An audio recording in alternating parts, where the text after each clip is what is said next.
Tribe members, every win is great, but certain wins just hit different. And the South African Open in 2025 at Durban Country Club, for me, was one of those.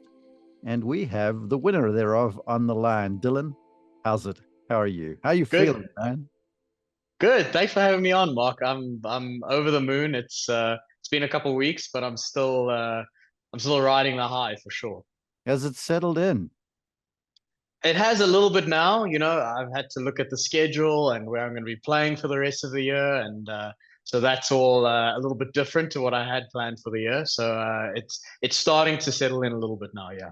Okay, for the folks who are listening on audio and they hear this cool sounding accent, yeah, it's Dylan Naidoo, young South African star who recently won the South African Open. And I'm so thankful you would join us. So before we go ahead and introduce you, I do want to know this.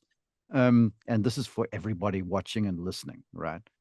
Um, you get the weather there was atrocious. The final round gets rained out. You guys know it's going to happen, but you tied and you have to come back the following morning to play the playoff. So for all of the viewers and listeners, Dylan, first let's go to the night before the playoff. What are the thoughts? Where's your mind? Where are your emotions going? This is up to date would be the biggest win of your career. For sure. So we ended up playing off on the Sunday, Okay. with that rain that happened. So we on the Saturday night, I was tied for the lead, and Mhm.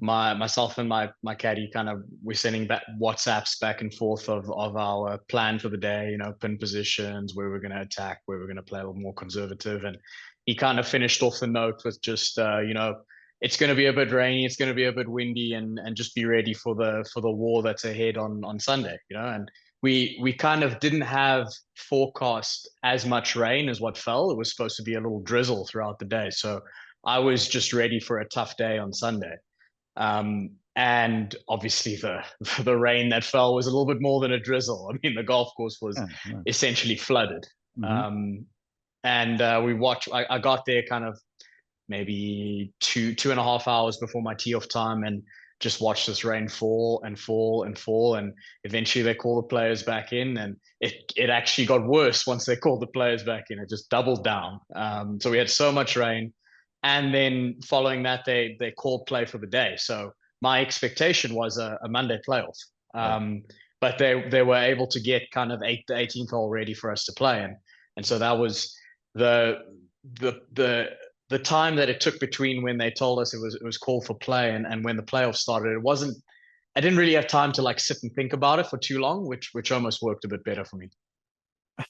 So you get there, and for the folks who didn't see it or don't know Durban Country Club, 18 is a shortish par four drivable, with the fairway that sort of crowns a little bit, rolls off on either side. It's wet as you say so, and then you there in the playoff. There's two of you. I can't remember the other person. Laurie Cantor, Laurie Cantor. All right. Well, we weren't pulling for Mm. Laurie. I'm sorry, Laurie. Um, Okay. And you get up there first and rifle one down the fairway there, short of the green. Um, talk. I want to know how you're managing the nerves because, like I say, I was watching this. It turns out I turn on the TV and it's the playoff, and I was not prepared for this because we states. Talk to me about how you manage the nerves of all of that. Playoff.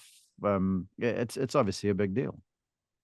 Yeah, I think I kind of went through my full warm up before I started. I do about an hour and a half of like from the physical warm up through to the time that we tee off, right? And it was a little bit odd to be doing that for 15 minutes of golf, but it's just that's just how I get ready for golf. That's typically what I do. So we're doing that, and throughout the week, the driving range was maybe a 5-minute drive away, and I this time they let us use the first tee box just to hit balls off. It's just the two of us, myself and Laurie, Yeah. and so we're hitting balls, and by the time I'm finished with my warm up, I've got 10 minutes left. I would have taken 10 minutes, to drive to the range and drive back. And I've got this little 10-minute interval before we're going to go play off. And my caddy fortunately said, let's go have a look at the 18th green and let's burn some time there and just figure out where we want to hit this tee shot, um, you know, and I hit the tee shot probably within 5 yards of where I wanted it to go. So that's a nice feeling. Mhm. As we're walking up after the tee shot, I saw where the ball finished up, and it's right along the crest of the green there. And fortunately, I was maybe 5 to 10 yards far enough up to where I didn't have to chip it over the crest. I could just chip it along the crest. Yeah. And they made the shot a lot easier. It still wasn't So it easy though was under the situation though, gosh. for sure, for sure. I know I'm making it sound a little bit easier than it was, Yeah. but I think one of the things that also helped the nerves a little bit was I had played really well in the Afrasia Mauritius Open a little bit earlier in the season in December last year, and I was in the lead for a lot of the event, European Tour event, and so I felt a little bit more comfortable, and I'd earned quite a lot of points from that event. Yeah. So by the time they had told us we were in the playoff, I knew that obviously I'm either coming out first or second, right? And the points that I'd made from Mauritius and a couple of other European Tour events, I knew I was going to have a full card on the European Tour for the following season with the points that I had made. And I think that gave me a little bit of like, I could play a little bit more carefree, a little bit more courageous. It Yeah. wasn't as much of like, oh, I need to win this, or life's going to be back to what it's been on the Sunshine Tour. And so it made it a little bit more carefree, a little bit like, uh, if I win, it's great. If I don't, I'm still going to be where I want to be within the next year or so. Yeah. Sensational. Right. I still Mm. haven't introduced you, but I'm hooked to every word you're saying. So we're going to continue. Yeah, that pitch shot wasn't easy at all. It's sort of riding the crest of the slope. You're up Mm. first and you sting it in there tight, and you basically put the pressure on Laurie, and he doesn't hit so good a one. And he makes four in the end. But then you got this little slidey, sneaky downhill 5-footer ish. And I mean, I've stood over putts like that, not to win big events like that, and everyone watching this has. It looked like you were calm and cool as a cucumber, and you knocked that thing right in the back. I mean, what a feeling! Walk us through that experience, please. Yeah, I can. It kind of follows a little bit of a course of the day. So after they had told us that there's going to be a playoff, there's actually British Open qualifying spots at this event at the SA Open, right? So one of the journalists comes along to me and tells me that they want to do a little presentation, the RNA with the Open Championship flags. And Okay. so that was really cool. I get my Open Championship flag, and I'm over the moon about just this experience. Mm. And one of the other professionals who earned a spot, his name is Darren Fichart. He's very well known in South African golf, a very, very good player. Well, he's And old like me. and I mean, as you say, he's been around the block a few times. He's done this a few times where he's earned his British Open spot through these events in South Africa, and so they do a little interview with each of us, and I watched Darren getting interviewed, and he's very he's very nonchalant about it. He's very I'm so excited that I've got the spot. I'm over the moon. But it was very. I mean, he's a very laid back character at the best of times, and it didn't change at all. And so when I was standing over the putt, just before I hit the putt, I said, I think I need to channel a little bit of Darren Fichart's energy, just a little bit of, I'm here. Oh, I've got this putt to win. Oh, well, if it goes in, it goes in. And, I was able to do that quite convincingly to myself until the ball left the putter face. And then I was like, geez, I really hope this thing goes in. And it went right in the middle, fortunately. Isn't it crazy? Because I'm an on-course announcer amongst other things, and there are times we can see a golfer under pressure where the stuff is moving fast inside the mind, and you can sort of see like, holy cow, everything's happening fast, even though golf is a slow game mentally. Mm. But isn't it crazy how on a putt like that, it leaves the face and it takes so long in your mind before it goes in or it doesn't? It's just a crazy experience, isn't it? For sure. I mean, there's nothing more I would have wanted than that putt to go in. And so that was kind of the last thing that I was thinking about was the result of it actually going in. And when it does, you almost realize that this is the thing that you work so hard to do, is for the putt to fall to win the golf tournament, and you haven't even thought that far ahead. You're so focused on the 1% along the way, and then when this big victory comes, it's like I wasn't even prepared for that moment to come almost. Yeah, I guess if there's a lesson for aspirant professionals or tournament winners, is like, prepare your fist pump or whatever it is before the time. Like, oh shucks, what do I do now? Yeah, I was just so fatigued from the whole experience of the day, and it just washes over you in that moment. It was really cool. Well, I felt it for you. We're so proud. Okay, let's Mm, get to know Dylan, shall we? For the folks who don't know who mm. you are, give us the quick whistle stop tour through who you are as a golfer. That's a difficult one. I haven't been asked that before. It's you know, I played. I was a really, really good amateur golfer, really good junior golfer. I went to the University of Arkansas for Yeah, two right. years. I spent 2 years there. Um, and following that, pro golf has it's been a journey for me. I've seen some of the far away parts of Europe on the Challenge Tour. I've seen the Corn Ferry. I was a conditional member a couple of years ago. I've seen the lower tiers of professional golf and what that looks like, and it's a grind. But I think what I've done uh, quite well is just always believe in myself and always know that I can achieve and I can um, get to the next level. But it's going to take hard work, and I feel like it's been that steady progression throughout my professional career that's been so satisfying. Yeah, this is what I want to say, and I want your commentary because you've lived it. Um, every young golfer's like, yeah, I want to. They practice. I want to win events on the PGA Tour. I want to win majors and stuff like that, or the European Tour, whatever it is. But it's largely not very glamorous unless you like one of the top players in the world. Golf can be a grind, and traveling those many tours is not easy. So my observation and my question is like the thing that keeps one going, because oftentimes the players that make it to the top are the ones that outlasted the others. Oh, did you ever something special that kept you going? Was it the self belief, or were there those times where you needed someone else to go, "Hey, Dylan, you got this. Just hang in there," kind of thing? For sure, and I think I've always believed in my dream. Hmm. And that sounds very airy fairy, but when you're staring at a year playing on the Challenge Tour that's going to cost you, R1 million, which is what a hundred $100,000. A lot of money.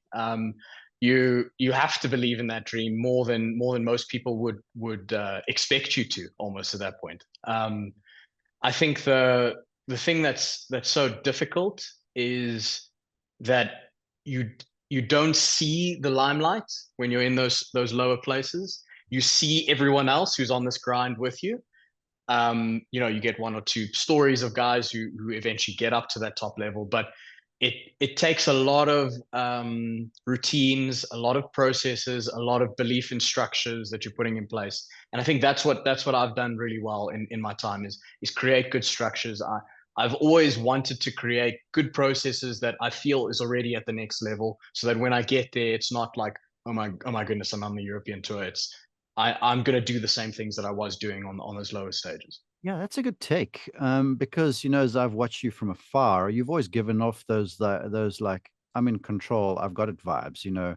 Because you've experienced it or you've seen it. Misery loves company, and when you've got a bunch of golfers, because golf is hard, or I'm playing very well, you get the group of folks that kind of just hang out with each other and just talk about the bad news and stuff that isn't going right. But you got to For separate sure, yourself from that stuff. for sure, and I think it's I've I've I've seen that too, for sure. You see groups of golfers who are going through the lows, and it's very easy to stop the hard work when things are not going your way. Um, but I've almost found the lows to be catapults for my higher points in my golfing career. It's been able to teach me what doesn't work. It's been able to teach me, where are the biggest points of improvement, the low hanging fruits. Do I need to improve 2-3%, or do I improve 30% on an area of my game? And I think being quite analytical, quite thoughtful about golf has been very, very positive for me. That's an incredible tech, very helpful to everyone. And it's sort of an eye opener for me and something, it galvanizes something that you see, but you don't really comprehend. And so it's with that I want to follow up with like, okay, so you're the young kid coming up in South Africa, you're clearly talented. You win a big, easy event, a big, easy professional event as an amateur. Um, that's playing a level above. Because look, we're all trying to get to the next level, but every next level sometimes seems far away. Help us, you know, in the efforts to get to the next level means you're playing against players that are better than you.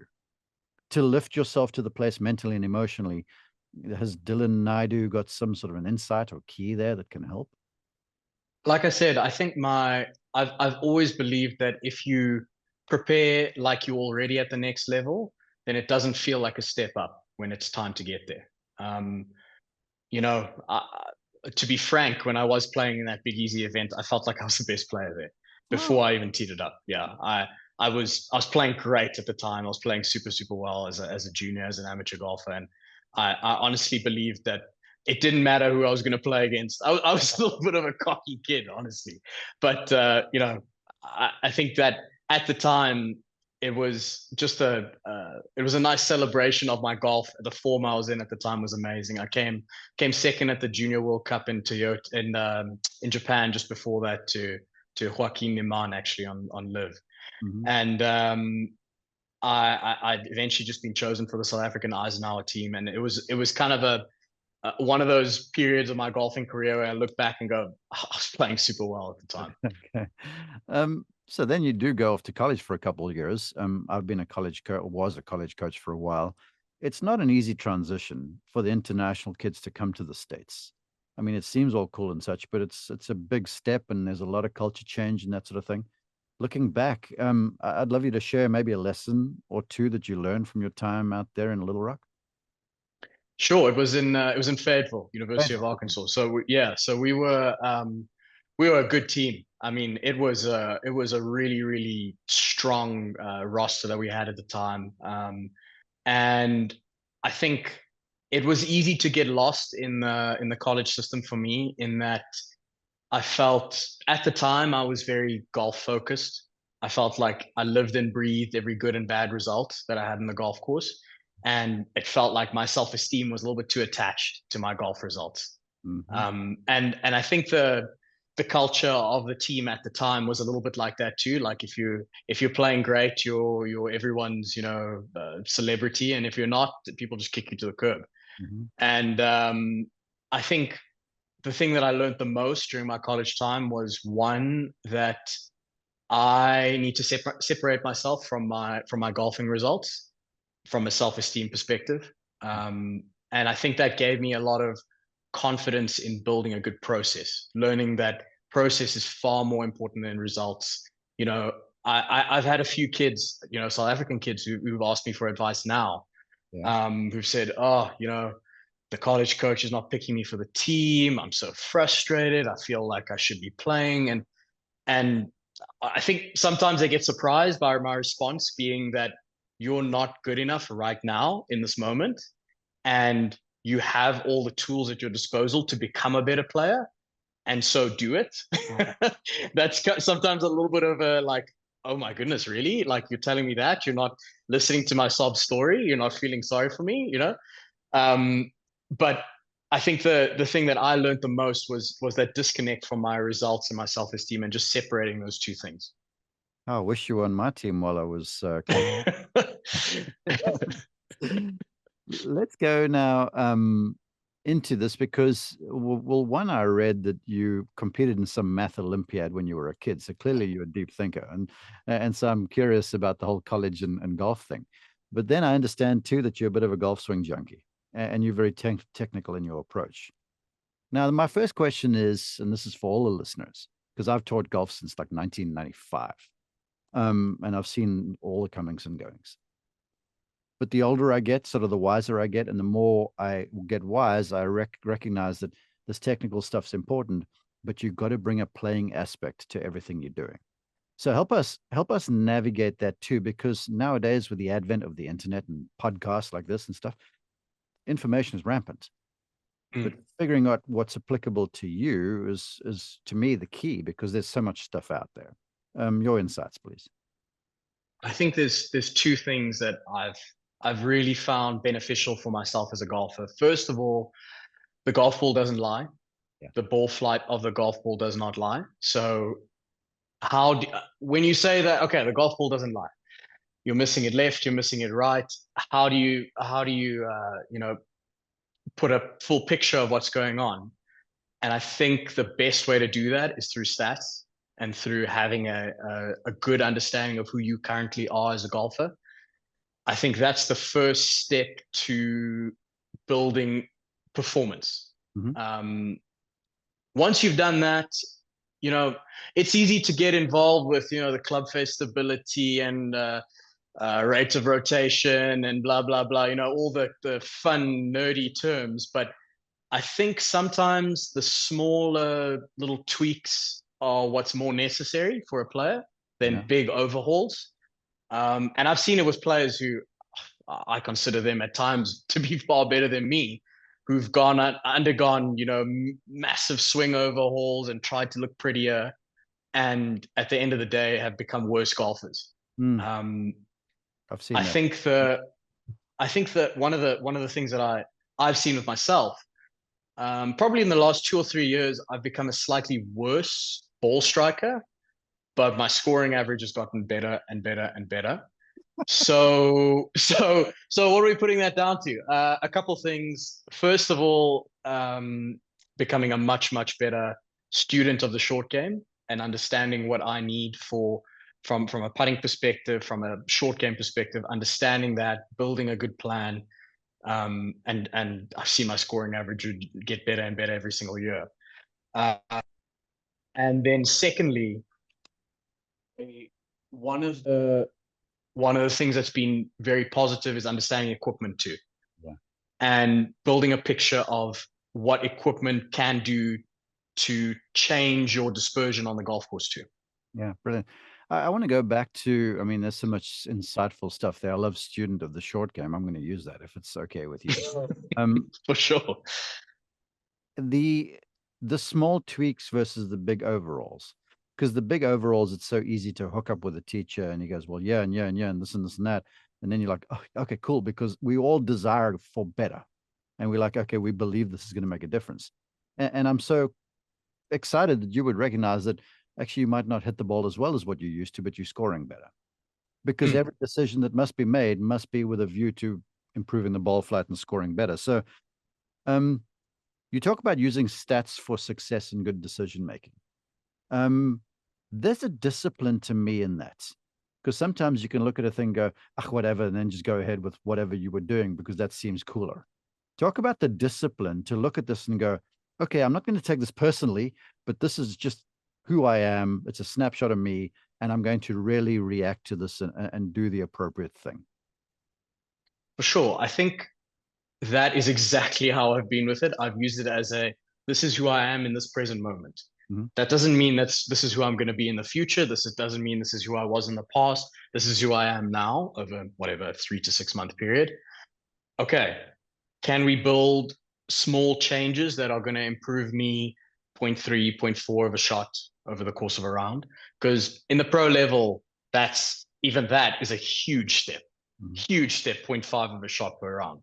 Mm-hmm. So I think as I've become a better professional, I've realized how small the margins are between being a average player on the South African tour and winning on the DP World Tour. It's not that far removed, and I think players think it is. So why would you throw, everything that you are as a person away and risk it with something that you don't know is going to actually improve you as a golfer? There's value. It's the old proverb that goes, a bird in the hands worth two in the bush. It's like, okay, this is who I am. I know who I am, and just work on that. Along those lines, I want to talk to you too about the small tweaks, because you can talk to this, and I want you to teach people that under pressure, it's like golf swing theory kind of goes out the window. It's like, I've just got to make like one stroke less than that dude over there, and then I win. So it almost becomes the sport of it then, and not the theory of the golf swing. Yes. 100%. I think there's a very clear distinction for me between an in-tournament block, let's say 3-4 weeks of tournament play, versus a off-season period of 3-4 weeks where you can actually, really delve down and try and make, I say significant, but that's not what most people would consider significant changes. And I think the clarity with which you need to play golf has been so important for me as a player. once I have clarity in my golf swing, once I have key understanding of, okay, for this week, this is the feel that I'm going with, and we're gonna run this till the wheels come off of it, you know. Feels And very. it's exact. Sorry. Those feels vary. You get different feels every week. Of course, yeah, for sure. I mean, I've said this before, but my I can almost say like swing A, B, C, and D ish. Yeah. And for Durban Country Club for the week, it was kind of swing B, and that's the feel that worked really well for that week, and kind of for the weeks after that. But feels change, you know. The ball, like I said, the ball doesn't lie, and when the ball stops going where it's supposed to be going, you can make small alterations to bring it back in line. I'm so proud of you that you'll be so wise at such a tender age to be able to go, because so many folks are married to something that works, right? And I see this mentality, and I've seen it for many, many years, that if one's good, two must be better. And then they're like, okay, I'm doing this, and so I'm going to do more and more and more and more. And then they help themselves so far away from who they are as a player that then they can't establish who they originally were.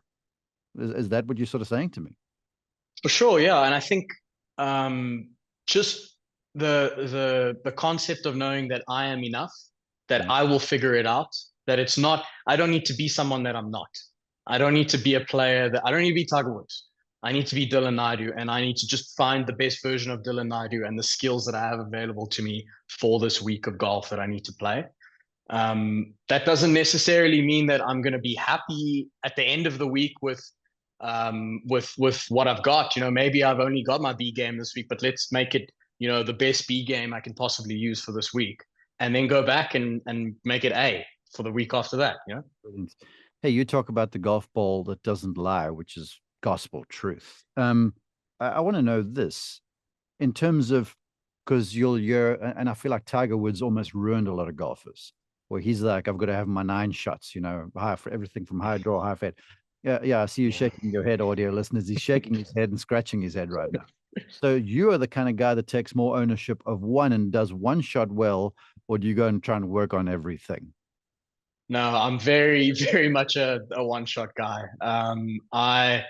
I will hit my draw with my irons until the cows come home. I'll keep on doing that, and I'll keep on doing that. You know, I think it's made me a really good wind golfer. Surprisingly, people would disagree. Like people would expect that you have to shape it both ways when you play in the wind, but I actually just start my draw further right and just kind of work out exactly where I need to aim it and go from there. You know, there's subtleties to it. You know, less draw, slightly more draw. You know, slightly higher, slightly lower, but I know what my stock shot is, and we can kind of, you know, build little pieces off of that. But it doesn't. I mean, I'm probably hitting 90 to 95 of my shots, 95% of my shots with that stock, you know, idea of my golf swing. I heard a wise man once say, and now you've confirmed this. He was like, "Why try and develop 9 shots if you can't be good at one?" He's like, "Rather just Yeah, get." exactly, Hey, exactly, for sure. so let's get really technical on this. Like I've got a young golfer who's pretty talented and really ascending in the game, and they've got the good golfer stuff in them, kind of like you, and naturally hit a draw. Now, you drawers of the golf ball, if you miss, it starts turning left too much. So then typically you force the path more to the right, or you aim more to the right, et cetera, et cetera. And so I've just taught her to sort of understand where they're on a launch monitor, kind of their swing path window is. And Hmm. sometimes when it's to the right of that, then she feels fade moves, and I use that term loosely, but she's still hitting a draw. Yeah, I see you nodding and smiling, so I know you're kind of there. Talk about it some, please. Yeah, I mean, I can't feel left enough. I try and feel my swing direction move as far left as I possibly can. It's like -2 swing direction with a Draw. 5 down angle attack. So we're still hitting draws, you know. Um, I tend to I play some of my best golf when I hit like pool draws. So okay. I'll kind of aim my body alignments are kind of right of finishing line, more kind of towards start line. And you know, I feel pull draw. I feel like I actually feel more. I'm trying to feel pull fade, and it's still draws. So I don't. I can feel as much left as I want. I don't really ever fade. Lovely. Okay, so that's the truth of it. But now I know, because my podcast is about introducing bright minds and helping people to understand. folks are like, all right, that's cool. I don't hit a draw, Dylan, but I want to hit a draw. So I'm sure you get this question when you're playing in pro-ams and folks are like, hey, bro, I mean, you hit this pretty draw. I'm slicing it. What do I do? So help the slicer of the ball watching, listening, kind of what are the draw keys here that you would advise? Yeah, that's a tough one, Mark. You know how varied golf swings are. I mean, I would say generally it's kind of that like choppy slice, right? It's that like arms kind of coming over the top, hectic leftward movements with the upper body. So I would say probably the two things that I would maybe 80% of golfers who cut it could probably do better is, try and feel like the shoulders stay a little bit more close to the target for as long as they can. Love that. Um, I that's what I feel if I'm really trying to draw it. Maybe ball position a little more back would kind of help a little bit, but it's so tough to give it advice to people who have never seen swing a golf club. No, certainly, but you've nailed it because what you're saying with your back to the target, that's going to force the path for the right-hander to the right. And if you do that for sure, for most people. Yeah. Which I think brings up another avenue of conversation, because if you turn on social media or YouTube or Twitter, you're hearing everyone talk about rotate, rotate, rotate. You're hearing about rotate, you're hearing about ground reaction forces, and you've touched it already, the lack of rate of closure, club face stability. Where you're saying, yo, slicer, you don't have to turn as violently, just turn enough to support this proper path. For sure. And it's, yeah, I've heard, a lot of people, and even some guys who I've played college golf with, they're just like, oh, just rotate, like just turn harder. But it's more how than actually, just rotate. I think there's subtlety to it. There's understanding kind of the fascial slings, like which part of your body is turning, which part of your body is resisting turn. I like to feel the battle between my upper body and my left hip. That's kind of a nice sensation for me. Like the two are battling each other. My left shoulder is kind of trying to stay as much against the turn as possible, while my left hip is opening as hard as I possibly can. So I think that, yeah, I don't like just the open chat about rotate, especially for faders. It doesn't really make too much more sense to rotate any harder. But it's very person to person. I don't like to give advice for just the masses, because it's tough to pinpoint, because you have someone. I actually really like playing pro-ams with like hookers, guys who really turn the ball a lot, because those are the guys who I can fix in 5 minutes, But the guys who faded, I just go, oh yeah, nice shot, like keep on going. I don't talk too much about technique with them. Well, yeah, okay, that's where you're wise, but I've got to ask you this, because you're right. Not everyone can take the same medicine, but the elements, the principles kind of remain true. And what you say there about the upper body, lower body relationships is one of the keys, in my opinion. But I do want to say this. I'm a big one as an instructor for not eliminating movement. And a lot of hookers of the golf ball, they try and pull on the handle, they try and slow down the face, and so they're not letting the club head go. They're not releasing it. I watched you, and I didn't see all of the rounds, but I watched you under the highest of pressure there in some tough conditions. It never looked like you were holding back. Unless you were creating some shot. When you were making a free swing, the club head was releasing. There was no fighting off your draw at all. Am I right? Yeah, I typically do feel, kind of hold on to the face a little bit as a drawer of the ball. I don't feel like I can overdo that. I don't feel like I can possibly overdo that. It's just because I draw it, so it's easy for me to feel those fade moves as hard as I can. Yeah. I still tend to draw it anyway. But I have seen guys, and myself included, the ball flight tends to go too low, and pro golf is about hitting it as high as you can into super firm greens and stopping the ball fast. And so just understanding when and how to release energy can be really important, because like I said, I've been through stages where I'm hitting the ball very low, very frustratingly low, and you can't stop it into greens. And that's still something that I fight to this day. So there's a bit of both. I can see the positives and the negatives of both. Yeah, I love it. I love the way you think about it too, because it appears to me that Dylan knows who Dylan is, and you kind of know your keys. So that's sort of my parting shot. I'd love you to put a bow on this conversation to say, like, when you go and practice, are there little checkpoints that you just kind of hit on your way to finding your feel for the week? Is that sort of how it works? For sure. I think I kind of have like a baseline of like first principles, like things that I will always come back to. Hmm. Um, and then from there, watch ball flight, watch the trackman numbers, and decide, okay, what is the best path that we're going to go down for this week? Is it continue doing what we're doing because things are going well, or is it maybe we can adjust this and make small tweaks here and there? Um, but yeah, for the most part, there's nothing ever super revolutionary. It's just small tweaks here and there to get the best performance out of myself. Incredible, so insightful, and I want to say, well, look, success is deserved, and you've put in the work. Um, my last question to you is, where does it go from here? Now you're exempt on the DP World Tour. You're in some bigger events. Have you sort of have you charted the goals, or is it just kind of like, well, I'm just going to keep doing the same thing and see where I go? There's obviously, I mean, there's 10 PGA Tour cards at the end of the DP World season. Non-exempt guys who could earn a PGA Tour card, and I'm gonna have to play my socks off, but that's the plan. I want to earn one of those 10 cards. I'm in a good position right now. I think I'm ninth on the race to Dubai.